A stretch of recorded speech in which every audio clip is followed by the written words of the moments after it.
I absolutely hate San Fran. I think it sounds cheesy, and if you want to fit in with SF natives, say SF. It's the easiest one, in my opinion. Frisco, some people say that. I don't think you should say Frisco. SF is the best way to talk about San Francisco. That was Ariel Vitale, who was born and raised in the city. I'm Jeff, and this is Storied San Francisco. Every week on this podcast, you'll hear from musicians, bartenders, business owners, and other San Franciscans, telling stories and responding to the question, what is it about this place? Welcome to Season 2, Episode 8, Part 2. In Part 1, Ariel talked about growing up in the Tenderloin and becoming a ballet dancer at age 9. In this podcast, he compares the San Francisco of today with the city back in the 80s and 90s. He ends with a lament over the closing of the Hemlock. Here's Ariel. I'm very good at a soapbox. Well, for me, I remember the 90s very well because I was born in the 80s. So I'm going to compare San Francisco in the 90s to San Francisco now. Okay. Unfortunately, you can't compare. Right.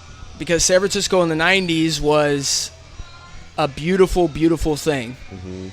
Aside from that .com thing that lasted, but that popped and faded away, San Francisco in the 80s, 90s was spectacular. Why? Or how? It was the... Okay, so San Francisco's still grimy, obviously, you know? You see it everywhere. But San Francisco was grimy in the best sense of the word. It was art. It was fucking clubs. It was venues. It was cheap rent for artists. People were just throwing creativity out here. Like, it was a haven for artists. Now artists are leaving.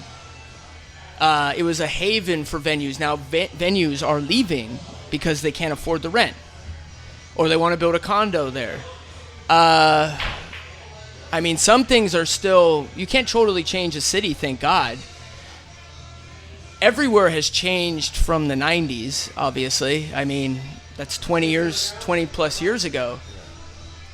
But the problem with San Francisco versus New York is enormous. Mm-hmm. And when artists get priced out here, they have nowhere to go. I mean, they go to Oakland, but now Oakland's getting shit all over. Shit in Oakland. So now the Bay Area as a whole is getting fucked over because of politicians in San Francisco. Mm-hmm.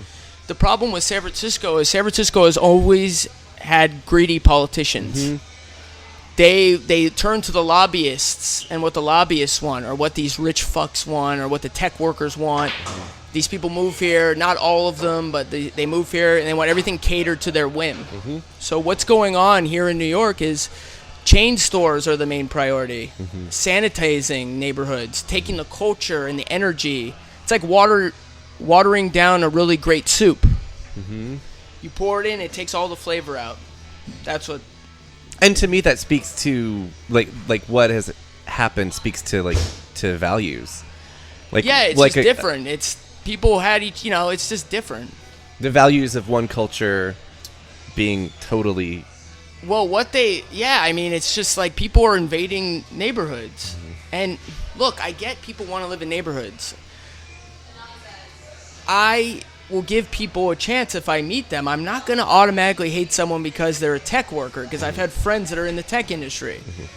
But it's very hard for people that live in the neighborhoods, like the Mission District, Hunters Point, TL, and any other neighborhood, Hayes Valley especially, when all these people come in and they fix everything up just for them. But over the years, everyone's got to dealt with getting robbed and all that shit. But when they come in, that's okay to make improvements to what they want, not even what the neighborhood wants. Right. Dianne Feinstein said before she'd endorse Ed Lee, his priority had to be neighborhood integrity. She endorsed him anyways. Yeah. So that is what it is. And I will breathe now because but that's fact. Yeah. I mean, it was just awesome in the 90s. Yeah. Growing up, man, it was fucking real. And I think what you're speaking to in the 90s is what drew me here. Exactly. Freedom. Yeah. And I got here and that's look, when it really you still can be free here. They can't suck everything out of here, but it's been halted at the moment in some ways. Yeah, it's being quashed. I don't know about you. I'm still waiting for it to go away and let us get on with our fucking. Well, I mean, I don't know. Back. I mean, I just. And it's not going to be the same as it was before. No, but there. But we can get back to values. There are still creative people here. Yeah. Not everyone's priced out. Right. That's a good thing. It's good. Yeah. Do you want to talk more about New York versus? Well, Manhattan and San Francisco are the best comparisons.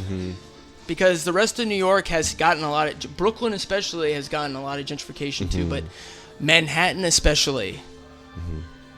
They're trying to make San Francisco Manhattan. And they have been for 20 years. Yeah. I mean, you just see... How are they succeeding and how are they failing? All these chain stores, all the mom and pop stores going away. The rents. They're the most expensive places in America, if not the world now. Before, you could live in both places for cheap. My dad is from the Bronx. He lived in Chelsea in the 80s. Wow. He lived in the Flatiron District in the 70s. He had a 2-bedroom apartment in the 80s. He moved here. We were able to move around. Now you cannot make it at all on your own. Yeah.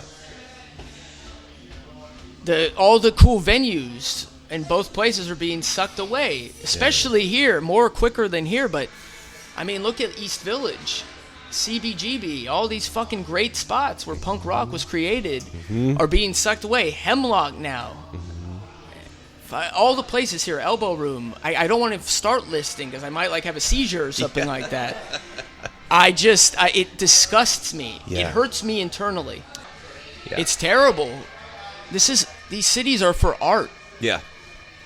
That's why I am still glad places like Boom Boom Room and just like a lot of cafes out in my neighborhood I know. still have live music and they're still independent. I love that. We need to hold on. They need to be protected. Yeah. I don't know what it's... And bars like the one we're in, like Absolutely. Some are still Some independent open up and they keep the integrity alive. Yeah. It just has to be done because we can't have another Hemlock, another Elbow Room, another Nightcap. I'm sorry, the guys that own Nightcap now, I'm not shitting on anybody, but it's not like the dive bar used to be. I'm sorry. Yeah. The Brown Jug, I'll start listing, It sucks. I can't believe it. Yeah. It's all for condos? Right. Yeah. I don't get it. I mean, not all the new people that I've met moving in here are horrible. There are still cool people moving in here. There's still cool shit. It's still SF. I mean, fuck. I still know people I knew 20 years ago. They're still here. Not everyone is being priced out, but what people have got to do is stay strong, and they need to fucking help one another. And they need, these bar owners, they need to come together. These dive bar owners need to... We can't just let things erode away. There is a fabric in San Francisco. SF natives have a voice too. We're not unicorns. Like I said to you earlier, I don't know about other SF natives, but I don't want to be called a fucking unicorn in my city. You wouldn't call a New Yorker that. A New Yorker's a New Yorker. We're San Franciscans. We're SF natives. That's bullshit when you call people fucking unicorn. It's condescending to people that grew up here, that know what it was like, and know that there are still bright spots in a fading but wonderful place that we need to protect. You need to protect these places. I absolutely hate San Fran.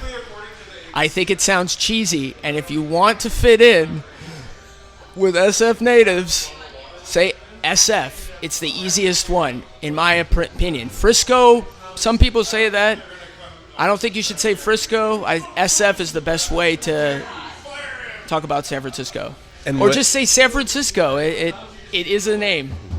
And how do you react when people just kind of nonchalantly say San Fran to you? Well, people in New York do that. And it's what people in other cities call correct us. them immediately. I mean, I'm not going to get pissed off at someone if they're not informed. So I will correct them and say that is not going to wash over well with some people. They're not going to beat the shit out of you. I mean, I don't know. Maybe some unhinged person would, but SF is the way to go. No, yeah. You know who really does invest and loves this city? I guess I'm doing a shout out right now. Let's shout out to Jeff. He owns the Loin. Okay. Now that guy, he's red, and he Okay. really loves San Francisco, and he does cool shit. And he always has. He's a really cool guy. His store's on Larkin Street. Everyone should check it out. Larkin and what cross street? Post. I believe Okay. it's on Post now, or Geary. I Okay. think it's on Post. The Loin. But no, it's on Eddie. I think it's on... Just right here. Yeah, I'm getting confused. But yeah, Jeff's a fucking stand-up dude. He's been here a long time, and he really... He's a real cool dude. You would never call it San Yeah. Fran. Hell no. I'm really sad about the Hemlock. Like, deeply saddened. What did the Hemlock mean to you? I mean, The venue in the back was like one of the coolest venues anywhere in America. A lot of cool people played there. Just going there, hanging out. I would go there. Fuck, I went there the first time in 2005. I mean, the venue alone is one of the greatest I've ever seen anywhere. It doesn't matter where. The people that hung out there, the bartenders, the energy. I mean, I was really, really fucked up in there a bunch of times and didn't act great. But I still went back. I'm sorry, the smoking room too. Yeah, just everything. You just go in there, and during the day it was super chill. At night it had its own energy. They had punk rock night. It was Mondays, or Tuesday. It was Mondays, I think, back in the day. I mean, I know I had some moments where I acted like a shitbag in there, but, you know, it was a big part of me growing up. It was one of the first bars I went to as a San Francisco native that says something. Yeah, you must have been, I was 21? I was 21 when I went there the first time, and I'd walk around in there a little bit when I was like 19, but I wouldn't be able to go in. Yeah. But I'm deeply, deeply saddened, and it'll always live on in my mind with some wonderful memories and wonderful people. Yeah. It hurts me when those places go away. Yeah. It's a part of my life. And now it has to be nostalgia, which I hate. That was Ariel Vitale. Check back next week when Angela Tabora will talk about a pretty unique San Francisco house she lived in back in the day. Music for the podcast is by Otis McDonald. Film photography is by Michelle Kilfeather. Storied San Francisco is on Facebook, Twitter, and Instagram, so please like, share, and comment on our content. All the podcasts from seasons 1 and 2 are up on our website, storiedsf.com. If you're listening on Apple Podcasts, please rate and review the show. We love feedback, so please send comments, suggestions, or really just anything on your mind to storiedsf@gmail.com.